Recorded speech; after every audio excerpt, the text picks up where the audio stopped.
Amados irmãos, boa noite. Que a graça e a paz do Senhor esteja sempre presente em nosso meio, em nossos corações. Amém? A vendedora autônoma Pamela Ortolan, de 30 anos, residente em Canoas, no Rio Grande do Sul, experimentou diferentes e até contraditórios sentimentos alguns dias atrás. Numa quarta-feira, foi a vez do susto e do pavor. Um homem a assaltou quando ela estava com um filho de 10 anos e roubou o seu carro. No dia seguinte veio a surpresa, um bilhete dirigido a ela. E neste bilhete estava escrito o seguinte: moça, desculpa ter roubado o teu carro, me arrependi. Abandonei ele na rua 1º de maio, não tirei nada dele, só a mochila que eu ia dar para o meu filho, mas me arrependi e vou abandonar ela perto do La Salle. Desculpa. Também sou vítima da sociedade, mas não sirvo para ladrão. A arma era de brinquedo. Que o susto sirva de exemplo para nós dois.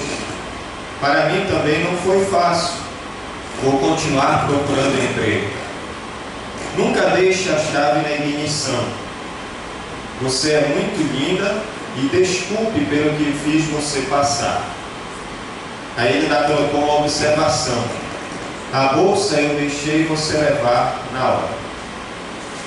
Irmãos, essa história, ela, principalmente as palavras deste homem, ela fala de um sentimento muito comum na vida do ser humano. E este sentimento é o arrependimento. E o arrependimento, se nós formos parar para pensar, para analisar e chegar a uma conclusão, o arrependimento ele pode vir de várias formas, de várias maneiras. Por exemplo, podemos comprar um carro e ficarmos arrependidos por esta compra. Podemos também fazer uma dívida sem necessidade e aí então nos arrependermos por essa dívida contraída. Podemos dizer palavras que machucam e aí depois também ficamos arrependidos pelas palavras que saíram dos nossos lábios. E também podemos nos arrepender porque estudamos, passamos no Enem ou no vestibular, ingressamos num curso na faculdade e chega ali pelo meio do curso, estou arrependido de estar fazendo este curso. Não era isso que de fato eu queria para a minha vida. Mas, amados, o arrependimento do qual a Bíblia nos ensina é diferente. O arrependimento que a palavra de Deus prega não se parece com esse sentimento de arrependimento conforme o mundo, que na verdade é mais uma tristeza por algo de errado que você fez. O arrependimento, conforme a Bíblia nos ensina, está aquém desse arrependimento baseado na tristeza conforme o mundo ele prega. O arrependimento bíblico, ele envolve sim a questão da tristeza, mas é uma profunda tristeza pelo pecado. E essa profunda tristeza pelo pecado, ela tem que nos levar a uma mudança. Continuando com a nossa série sobre o que é o Evangelho, nós abrimos esta série falando sobre o conteúdo do Evangelho. O conteúdo do Evangelho pode ser resumido em 4 palavras: Deus, o homem, Jesus Cristo e uma resposta a tudo isso que o homem ouve acerca do Evangelho. Na nossa segunda mensagem, nós começamos a diluir esse Evangelho. Começamos falando sobre o que é o novo nascimento, que é a regeneração, um novo coração. É você ter um transplante de coração, onde o seu coração de pedra é retirado e um coração de carne voltado para fazer a vontade de Deus é colocado mediante a ação regeneradora do Espírito Santo na vida do pecador. E hoje nós vamos falar sobre o arrependimento, continuando aí a diluir, digamos assim, o Evangelho de Jesus Cristo. Vamos para Lucas capítulo 3, versos de 1 a 14. Evangelho de Lucas, versos 1 a 14 do capítulo 3. Lucas capítulo 3, versos de 1 a 14.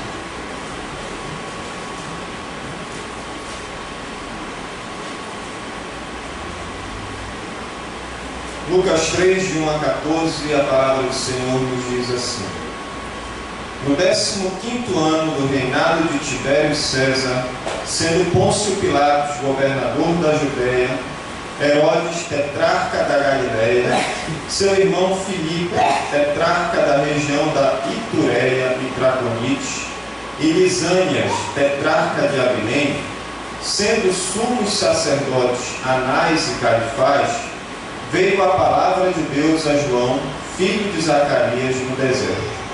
Ele percorreu toda a circunvizinhança do Jordão, pregando o batismo de arrependimento para a remissão de pecados, conforme está escrito no livro das palavras do profeta Isaías: Voz do que clama no deserto, preparai o caminho do Senhor, endireitai as suas veredas. Todo vale será aterrado, e nivelados todos os montes e outeiros. Os caminhos tortuosos serão retificados, e os escabrosos aplanados. E toda a carne verá a salvação de Deus. Dizia ele: Pois as multidões que saíam para serem batizadas, raça de víboras, quem vos induziu a fugir da ira vindoura? Produzi, pois, frutos dignos de arrependimento, e não comeceis a dizer entre vós mesmos: temos por pai a Abraão. Porque eu vos afirmo que destas pedras Deus pode suscitar filhos a Abraão.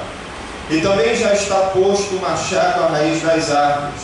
Toda árvore, pois, que não produz bom fruto, é cortada e lançada ao fogo.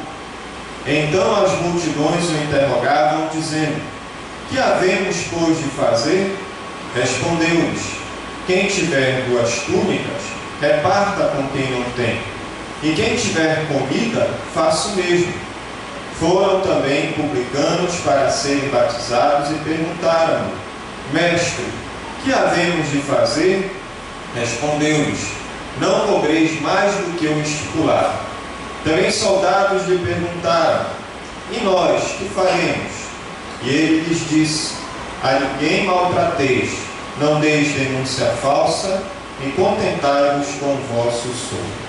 Vamos orar.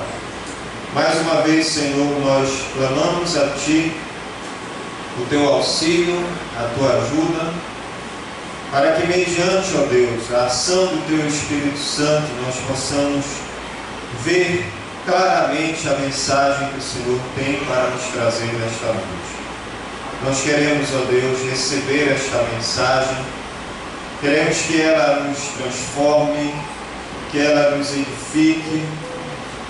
Também queremos, ó Deus, que esta mensagem penetre naquele coração que ainda não tem Cristo, e que este coração arrependido possa se voltar em fé para Cristo, crendo e confessando como seu Senhor e Salvador.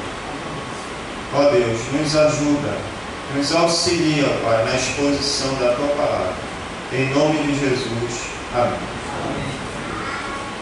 Amados, Lucas, com a sua característica de historiador, ele narra o início do ministério de João Batista. E aqui no texto que nós lemos, nos versículos iniciais, Lucas fala acerca, ou melhor, em toda a passagem, Lucas fala acerca da forma, do conteúdo e da reação das pessoas quando elas ouviram a mensagem pregada por João Batista. Mas notem que ele começa este trecho entrelaçando os fatos tanto da história como da chegada do próprio João Batista. Lucas ele faz isso porque ele era um historiador, além de ser um médico, mas os irmãos também devem lembrar que ele está escrevendo este evangelho para uma pessoa chamada Teófilo, que lá em Atos o próprio Lucas também escreveu para Teófilo, e ali ele o chama de excelentíssimo Teófilo. Então provavelmente Teófilo seria uma pessoa importante na sociedade, talvez alguém que tinha um cargo no governo. E este homem, ele ouviu falar das verdades acerca de Cristo. Então, quando Lucas ele escreve o seu evangelho, ele procura confirmar essas verdades que Teófilo ouviu. Então, ele tem todo esse cuidado em registrar fatos históricos, em colocar os locais, em nos dar mais ou menos a ideia da data em que os eventos aconteceram, para que Teófilo tenha a exatidão das informações e a partir dessa exatidão ele possa então crer e ter plena certeza das verdades que ele ouviu. E Lucas, ao longo do seu evangelho, ele vai fazer isso de várias formas, por entrevistas, contatos pessoais, pesquisa. E aí então ele coloca todos os eventos em ordem para que Teófilo, destinatário deste evangelho, pudesse compreender as verdades que ele havia ouvido. E notem então que Lucas ele começa esta passagem fazendo uma descrição das autoridades políticas e religiosas que governavam naquela época.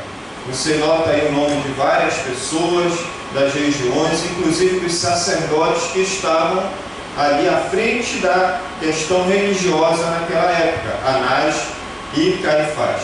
E foi neste período da era cristã que Deus então chama João Batista. O versículo 2, na segunda parte, nos diz: veio a palavra de Deus a João, filho de Zacarias, no deserto. João Batista, ele vivia no deserto, ele vestia-se e alimentava-se de maneira incomum. Ele comia gafanhotos e mel silvestre, e a sua roupa era uma roupa de couro.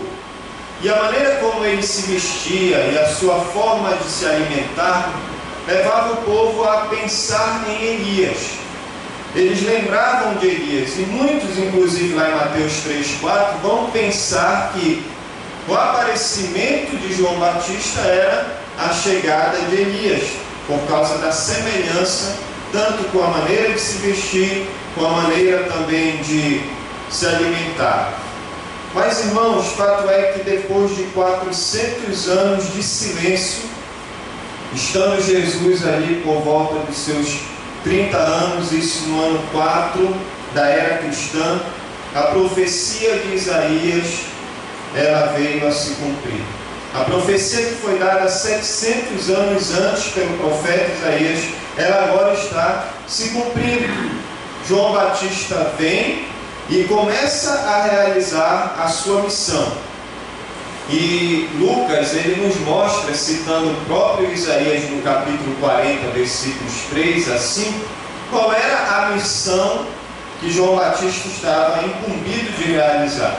Ele vai nos dizer, a partir do verso 4, conforme está escrito no livro das palavras do profeta Isaías: voz do que clama no deserto, preparai o caminho do Senhor, endireitai as suas veredas, todo vale será aterrado e nivelados todos os montes e outeiros, os caminhos tortuosos serão retificados e os escabrosos aplanados, e toda a carne verá a salvação de Deus. Então, basicamente, quando Lucas ele cita essa profecia de Isaías, ele queria nos mostrar que João Batista tinha como missão preparar os corações para que esses corações pudessem crer em Jesus como seu Senhor e Salvador. Mas o interessante, meus irmãos, é que a mensagem pregada por João, ela tinha um conteúdo. E qual era o conteúdo da mensagem que João Batista pregava? conteúdo era arrependimento. Ele apareceu pregando o batismo de arrependimento para o perdão dos pecados. João Batista, irmãos, pregava para uma geração acomodada por causa da sua linhagem, por serem parte do povo de Deus, ou acomodada por causa dos seus pecados, ou ainda porque estava imersa em uma falsa religiosidade que trazia inúmeras regras sobre isso pode, isso não pode, vocês podem fazer isso, isso aqui vocês não podem. Mas muitas destas regras não eram derivadas da palavra de Deus. Muitas dessas regras eram regras humanas que eram colocadas objetivando a salvação pelas obras. Mas, irmãos, o problema era o pecado enraizado nos corações. Nós sabemos que o pecado ele contaminou toda a raça humana, que todos os homens são pecadores, que não há nenhum justo sobre a face da terra, que o pecado cometido por Adão ele foi transferido para todos os homens, porque ele nos representava e hereditariamente todos nós estávamos ali em Adão. Todos são pecadores. E por isso essa necessidade desta mensagem.